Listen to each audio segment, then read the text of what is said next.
సకల ఆశీర్వాదములకు కారణభూతుడును మన ప్రభువైన యేసు నామములో మీ అందరికీ శుభములను తెలియజేస్తున్నాను. ఈ ఉదయకాల ధ్యానాంశము కొరకే దేవుని వాక్యాన్ని చదువుకుని దేవుని మాటలను మనము ధ్యానము చేద్దాం. పరిశుద్ధ గ్రంథములో నుండి కీర్తనాకారుడు రాసినటువంటి 103వ సంకీర్తన 6వ చరణాన్ని చదువుకుందాం. యెహోవా నీతి క్రియలను జరిగించుచు బాధింపబడు వారందరికీ న్యాయము తీర్చును. దేవుడు తన పరిశుద్ధ వాక్యమును దీవించునుగాక. ఆమేన్. దేవుని వాక్యము సెలవిస్తుంది, బాధింపబడు వారికి దేవుడే న్యాయము తీర్చునని. ఆయన న్యాయాధిపతి అయినటువంటి దేవుడు. ఈ లోకంలో మనం ఆలోచన చేసినట్లయితే ఈరోజు మనము జీవిస్తున్న ఈ లోకములో ఎక్కడ చూసినా అన్యాయము, అక్రమము, ఈరోజు మానవుని జీవితంలో ఆధిపత్య పోరు, హత్యలు, భయంకరమైన పరిస్థితులు మనము చూస్తూ ఉన్నాం. బలవంతులు బలహీనులను బాధిస్తూ వేధిస్తూ ఉన్నారు.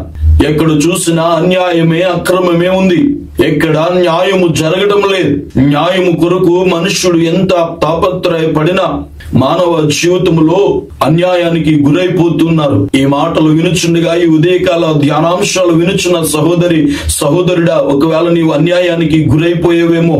నీవు చేసిన ప్రతి పరిస్థితిని బట్టో, తెలుసో తెలియకో నువ్వు చేసిన తప్పిదాలను బట్టో, లేక నీ శరీరంలో, నీ కుటుంబంలో, నీ ఆర్థిక పరిస్థితుల్లో, ఇరుగు పొరుగు పరిస్థితులను బట్టి ఒకవేళ ఏ విధముగా నీవు బాధించబడుతూ ఉన్నా, ఎలాంటి బాధకు నీవు గురవుతూ ఉన్నా, ఈ రోజు దేవుడు మీ జీవితంలో న్యాయాధిపతిగా ఉండి దేవుడు మీకు న్యాయము చేస్తాడు.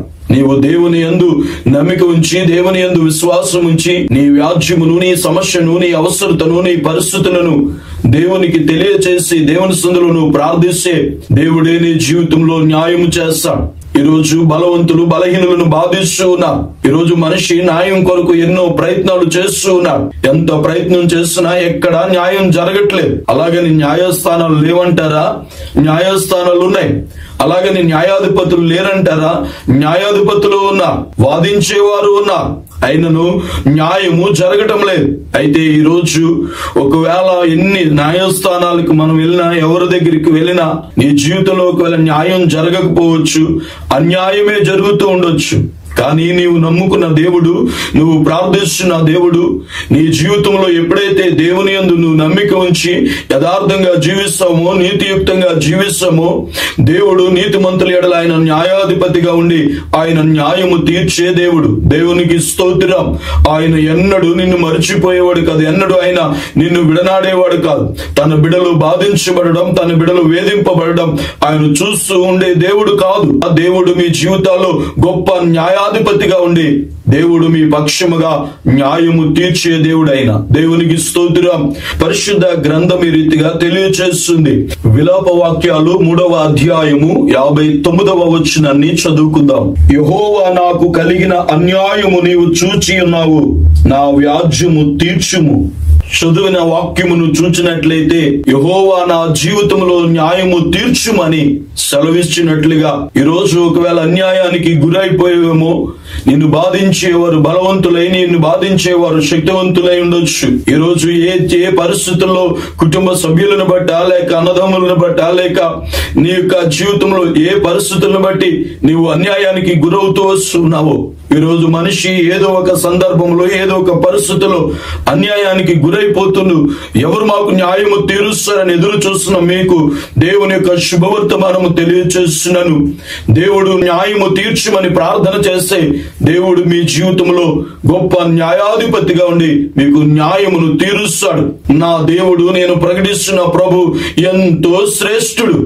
న్యాయాధిపతి అయిన దేవుడు తన ప్రజలను అన్యాయానికి గురవుతున్నప్పుడు, తన ప్రజలు బాధపడుతున్నప్పుడు, వేదన చెందినప్పుడు మౌనంగా ఉండే దేవుడు కాదు. దివారాత్రులు తనకి ఎవరైతే మొరపెడతారో, ఎవరైతే న్యాయము తీర్చమని ప్రార్థన చేస్తారో దేవుడే న్యాయాధిపతిగా ఉండి మీ జీవితంలో న్యాయము తీరుస్తాడు. కృంగిపోవద్దు, దిగులు చెందొద్దు, అధైర్యపడొద్దు. దేవుడు మీ జీవితంలో గొప్ప న్యాయాధిపతిగా ఉన్నాడు. అలాంటి గొప్ప దేవుడు మీకు న్యాయము తీర్చినట్లు, దేవా నాకు న్యాయము తీర్చు అని ఎవరైతే ప్రార్థిస్తారో వారి జీవితాల్లో దేవుడు న్యాయాధిపతిగా ఉండి ఆయన న్యాయాన్ని తీరుస్తాడు. అలాంటి గొప్ప ఉన్నతమైనటువంటి కృపను, ఉన్నతమైనటువంటి దేవుని కృప మనందరికీ అనుగ్రహింపబడును గాక. ఆమేన్. ప్రార్థన చేసుకుందాం. మహాపరిశుద్ధుడా, ప్రేమ కలిగిన మా తండ్రి, నీ బిడలను మీరు జ్ఞాపకము చేసుకునండి. ఈ ఉదయకాల ధ్యానాంశాలు వినుచున్న బిడలు నాయనా, ఎవరైతే అన్యాయానికి గురవుతూ, బాధకు గురవుతూ, వేదనకు గురవుతూ ఉన్నారు, ఏ విషయాల్లో వారు న్యాయము కొరకు కనిపెడుతూ ప్రార్థిస్తూ ఉన్నారు, మీరు జ్ఞాపకం చేసుకోండి. అయినా ఈ ఉదయకాల ధ్యానాంశం, ఈ ఉదయకాల ప్రార్థనలో ఎవరైతే ఏకీభవించి కన్నీరు కారుస్తూ నీ వైపు చేతులు చాపుతూ మాకు న్యాయమును జరిగించుమని ప్రార్థిస్తున్నారు, వారందరి జీవితాల్లో మీరే న్యాయాధిపతిగా ఉండి మేలు చేసి మహిమ పొందమని, ప్రతి పరిస్థితుల నుండి వారిని విడిపించమని యేసు నామములో ఈ మనవులు అడుగుచున్నాను పరమ తండ్రి. ఆమేన్.